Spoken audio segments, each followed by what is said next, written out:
Salam hörmətli izləyicilər. Mən Ülfət müəllim. Yenə də maraqlı bir misalla qarşınızdayım.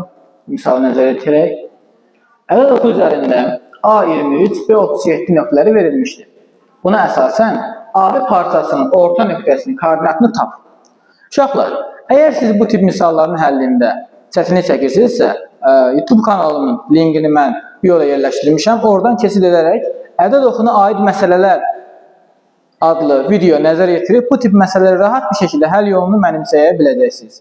İndi isə keçək misalımızın həllinə. A nöqtəsinin koordinatı 23, B nöqtəsinin koordinatı 37 verilibsə və bizdən AB-nin orta nöqtəsini istəyirsə, bu halda bizim yazacağımız usul bundan ibarətdir ki, elə bir C nöqtəsi var ki, bu C nöqtəsi A və B-nin orta nöqtəsidir. Və həmin A və B-nin orta nöqtəsini tapmaq üçün mən A və B nöqtələrinin koordinatlarını cəmləyib 2-yə bölürəm. O halda alacağım nə? 23 üstəgəl 37 bölü 2. O da mənə verəcək nə? 60 bölü 2 verəcək 30. Deməli, A və B-nin orta nöqtəsinin koordinatı nə imiş? 30 nöqtəsi imiş. Video xoşunuza gəldisə bəyənməyi və kanala abunə olmağı unutmayın. Hələlik.